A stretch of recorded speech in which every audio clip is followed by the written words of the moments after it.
Hello friends, welcome to Insight into Economics. Today we will see that how to calculate the national income from all the three methods. हमने तीन methods discuss किए थे, that is income method, value added method and expenditure method.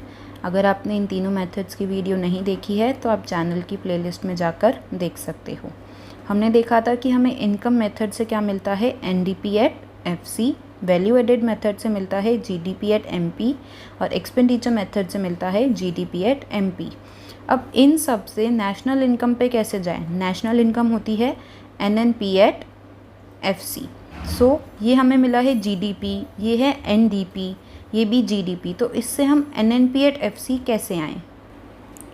So G मतलब होता है gross, और जब हम ग्रॉस से N पे आते हैं, मतलब नेट पे आते हैं, तो हमें माइनस करना होता है डेप्रिसिएशन. सो ये हमेशा याद रखना है कि जब भी G से N पे आना हो तो डेप्रिसिएशन माइनस होगा.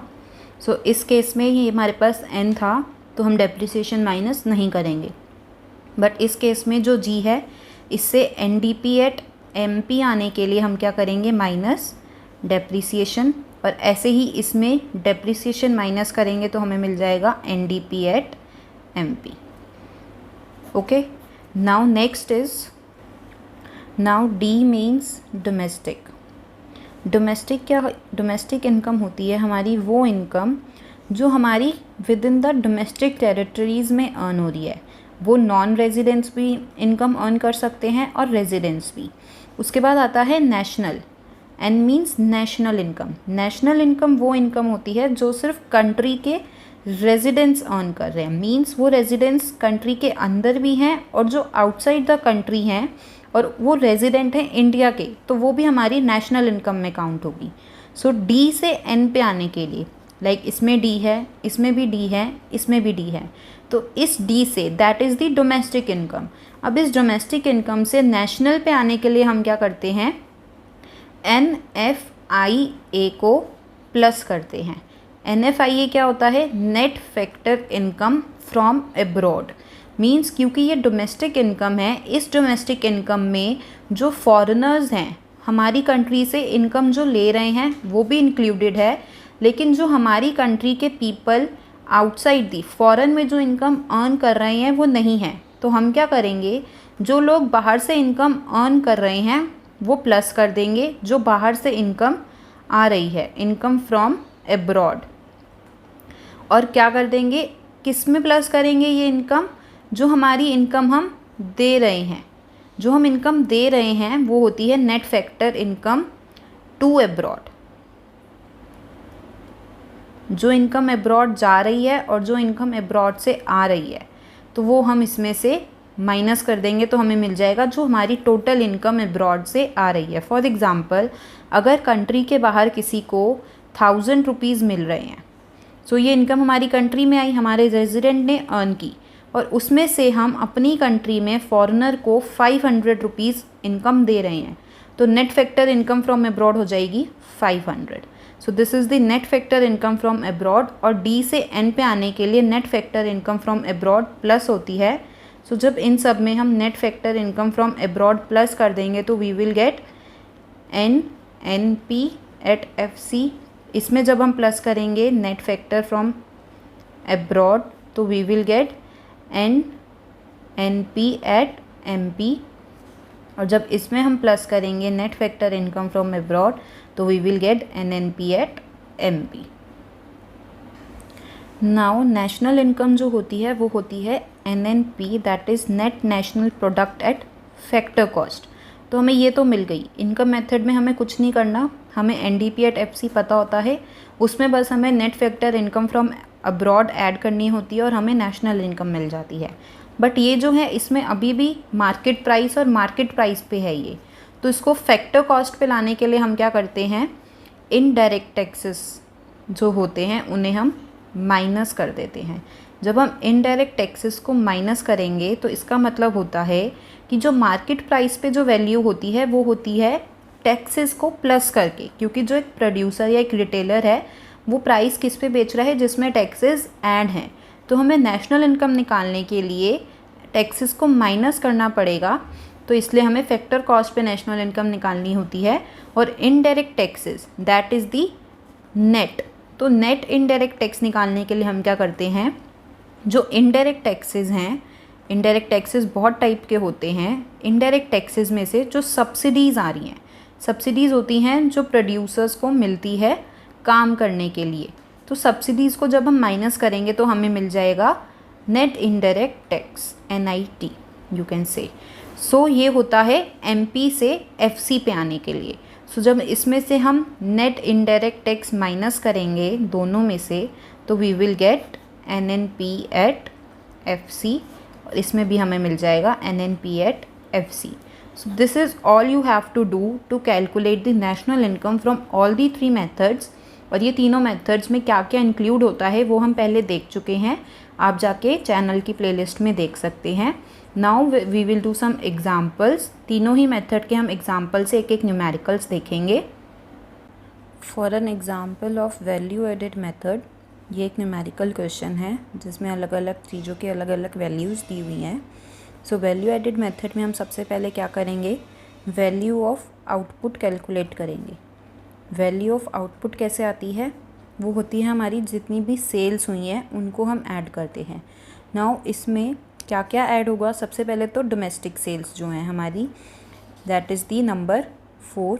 तो नंबर 4 हम ऐड करेंगे, प्लस उसके बाद हमारी ऐड होंगी जो हमारे एक्सपोर्ट्स हुए हैं, क्योंकि वो भी हमारी सेल है, हमारी नेशन की ये सेल है। So exports will be added, that is number 7। And then the जो हमने सेल्फ कंजम्पशन के लिए गुड्स को यूज़ किया है, that will be added, that is the number 11। So number 11 add होगा, नंबर 4 ऐड होगा एंड नंबर 7 ऐड होगा। उसके बाद जो इसकी वैल्यू आएगी, और इसके अंदर हम क्या ऐड करेंगे, इसमें हमें एक दिया हुआ है increase in unsold stock. Means ये क्या हो रहा है, इंक्रीज़ हो रहा है स्टॉक में, तो ये भी हमारी आउटपुट की वैल्यू में ऐड हो जाएगा। जो वैल्यू एडेड मेथड होता है उसमें स्टॉक की वैल्यू हम ऐड करते हैं जो हमारा रिमेनिंग स्टॉक होता है। सो इंक्रीज़ हुआ है स्टॉक 60 से, सो ये भी हमारा इसमें वैल्यू ऑफ आउटपुट में ऐड हो जाएगा। So the value will be 4 is 1200 plus 7 is 200 plus 11 is 10 and second is value is 60. So the total will be 1470 rupees. It can be in crores or in lakhs, वो आपको जो question में value given हो उसके according होगा। Now next we will calculate the value of intermediate goods. Now next is intermediate good. Intermediate goods वो goods होते हैं जो इनपुट के लिए यूज़ हो रहे हैं। तो सबसे पहले तो हो जाएगा purchase of raw material, so first number आ जाएगा। उसके बाद कौन सा आएगा, उसके बाद आएगा जो पावर चार्जेस हैं। पावर चार्जेस भी क्या होंगे, इंटरमीडिएट होगा, क्योंकि ये भी क्या है, एक तरह का इनपुट है और एक तरह का रॉ मटेरियल की तरह होता है, तो 6 ऐड होगा। उसके बाद क्या ऐड होगा, उसके बाद ऐड होगा जो हमने इम्पोर्ट किया है रॉ मटेरियल का, जो हमने इंपोर्ट किया। जब हम एक्सपोर्ट ले रहे हैं सेल्स में, तो इंपोर्ट जो होगा रॉ मटेरियल का वो क्या होगा, intermediate, that is the third. So third point will be added. अब इनकी वैल्यूज़ क्या क्या है, थर्ड की वैल्यू है 120, परचेज ऑफ रॉ मटेरियल है 400 एंड सिक्स्थ की वैल्यू है power charges 20। So the total will be 540 rupees. जब हमारे पास वैल्यू आ गई आउटपुट की और इंटरमीडिएट की, तो अब हम निकालेंगे वैल्यू एडेड। वैल्यू एडेड के लिए हम क्या करेंगे, जो हमारे ये है 1470 में से वैल्यू ऑफ आउटपुट में से 540 इंटरमीडिएट माइनस कर देंगे, तो हमारी वैल्यू आ जाएगी 930 रुपीज़। नाउ जो 930 आया है वो क्या है हमारा, हमें क्या मिलता है, GDP एट MP। अब इस GDP एट MP को हमें क्या करना है, NNP at FC। So G से N पे जाने के लिए हम क्या करते हैं, डेप्रिसिएशन माइनस। सो 930 में से हम क्या माइनस करेंगे, डेप्रिसिएशन। डेप्रिसिएशन इसमें क्या होगा, जो हमने कंज्यूम कर ली है वैल्यू, दैट इज़ जो रिप्लेस हो गई है फिक्स्ड कैपिटल। ये जो फिफ्थ है इसमें लिखा हुआ है रिप्लेसमेंट ऑफ फिक्स्ड कैपिटल, इसी को हम डेप्रिसिएशन बोलेंगे। इसको बस लैंग्वेज चेंज करके डेप्रिसिएशन की वो लिखी हुई है। सो हम इसमें से फिफ्थ माइनस कर देंगे तो हमारे पास आ जाएगा NDP at MP. So that will be 930 minus fifth की वैल्यू है 50. सो हमारे पास आ गया NDP एट MP की वैल्यू आ गई 880. अब इस 880 में से हम क्या पे हैं, डोमेस्टिक पे, हमें नेशनल पे जाना है. क्योंकि हमें इसमें NFIA नहीं दे रखा, net factor income from abroad, तो हम उसे ज़ीरो मान लेते हैं और हम इसे मान लेंगे कि ये नेशनल प्रोडक्ट ही है. सो अब हमारा सिर्फ बचा MP. मार्केट प्राइस को फैक्टर कॉस्ट पे चेंज करना है और इसके लिए हम क्या करेंगे, NNP एट FC लाने के लिए NNP एट MP में से हम क्या माइनस कर देंगे, नेट इनडायरेक्ट टैक्स.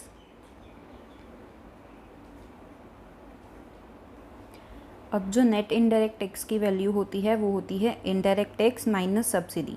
सो इनडायरेक्ट टैक्स इसमें है GST. GST is indirect tax जिसकी वैल्यू है 10. 10 में से जब हम माइनस करेंगे subsidies, that is the 30. So value आएगी -20. सो ये आ गई हमारी नेट इनडायरेक्ट टैक्स की वैल्यू. अब इसको क्या करेंगे हम, NNP एट MP क्या आया था हमारा 880. 880 में से हमें माइनस करनी है -20. सो ये अल्टीमेटली क्या हो जाएगा, प्लस हो जाएगा और वैल्यू आ जाएगी 880 + 20, that is the 900 rupees. So that is the national income from this method of this question. So national income is 900 rupees. Now next is the national income through income method. अब income method में क्या होता है, compensation of employees, operating surplus and mixed income. So इसमें हमें सबसे पहले तो दिया हुआ है कंपनसेशन ऑफ एम्प्लॉयज़, तो हम इसको ऐड कर देंगे. तो फर्स्ट ऐड हो जाएगा. सबसे पहले तो इनकम मेथड से हमें मिलता क्या है, इनकम मेथड से हमें मिलता है NDP at FC. Okay, so first add करेंगे कंपनसेशन ऑफ एम्प्लॉयज़, फिर रेंट ऐड करेंगे. बट रेंट और ये सब ऐड करने से पहले हम देखेंगे कि ऑपरेटिंग सरप्लस तो नहीं दे रखा, क्योंकि रेंट, प्रॉफिट, ये सब ऑपरेटिंग सरप्लस में आ जाता है. बिकॉज इस क्वेश्चन में ऑपरेटिंग सरप्लस नहीं दिया हुआ तो रेंट अलग से ऐड होगा, तो इसका सेकंड भी ऐड हो जाएगा. उसके बाद wages and salaries. Wages and salaries तो कंपनसेशन ऑफ एम्प्लॉयज़ में ही आ जाती है, सो हम इसे काउंट नहीं करेंगे. फिर आता है हमारा प्रॉफिट, दैट इज़ 6. फिर आता है इंटरेस्ट. ये सब ऑपरेटिंग सरप्लस के पार्ट हैं, तो इसलिए हम इन्हें ऐड करेंगे.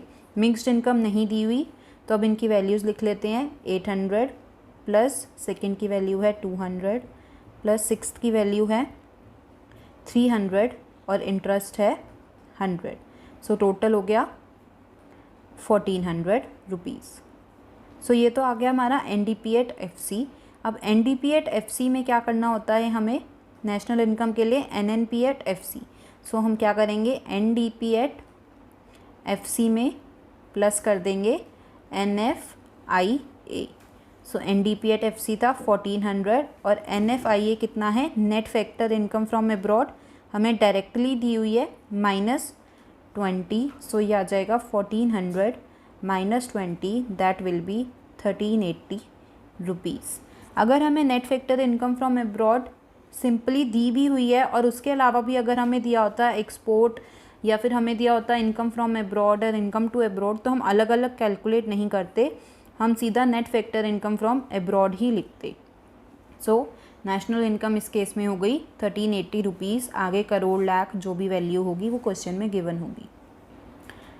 Now next is the national income from the expenditure method. So expenditure method से हमें क्या मिलता है, GDP एट MP. सो उसकी वैल्यू क्या होती है, private final consumption expenditure. Private final consumption expenditure हमें क्वेश्चन में डायरेक्टली गिवन है, तो इसमें ऐड हो जाएगा 6. फिर होता है गवर्नमेंट फाइनल कंजम्पशन एक्सपेंडिचर, वो भी हमें डायरेक्टली गिवन है, तो ऐड हो जाएगा 4. उसके बाद होता है ग्रॉस डोमेस्टिक कैपिटल फॉर्मेशन.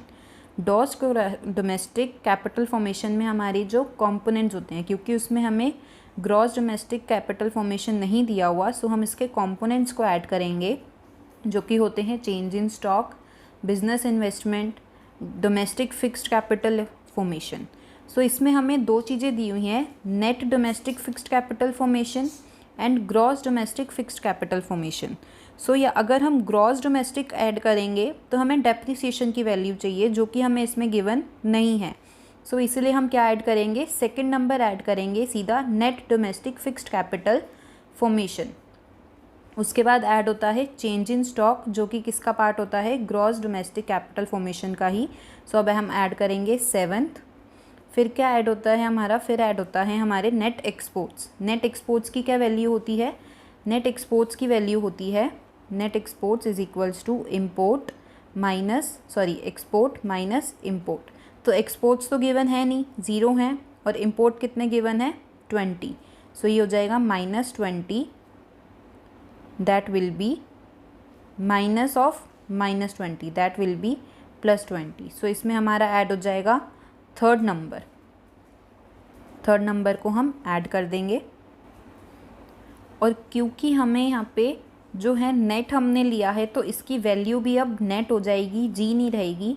सो अब आएगा NDP@MP, तो हम लिखेंगे 6th की वैल्यू है 600 प्लस 4th की वैल्यू है 200 प्लस 2nd की वैल्यू है 100 प्लस 7 की वैल्यू है 10 प्लस 3 की वैल्यू है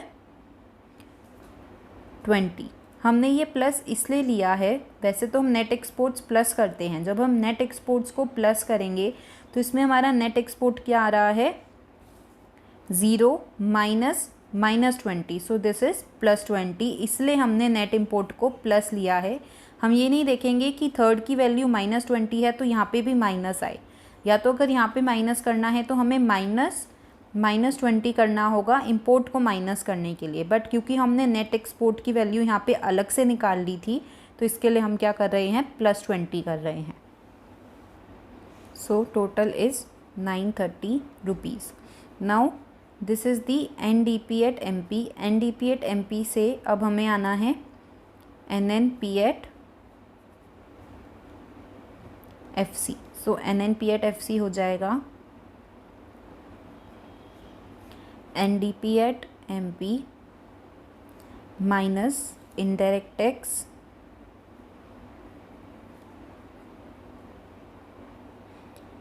प्लस NFIA। सो NDP@MP आया था 930 में से इनडायरेक्ट टैक्स क्या है, नेट इनडायरेक्ट टैक्स है 5 प्लस NFIA है 5। सो वैल्यू क्या आ जाएगी, 930 rupees. So national income is 930 rupees. So ये तीनों मेथड्स थे, income, expenditure and value added method से नेशनल इनकम निकाली। ये थोड़े सिंपल क्वेश्चंस थे, कभी कभी क्वेश्चंस जो होते हैं वो बहुत डिफ़िकल्ट आ जाते हैं। So if you want any question to be discussed, do tell me.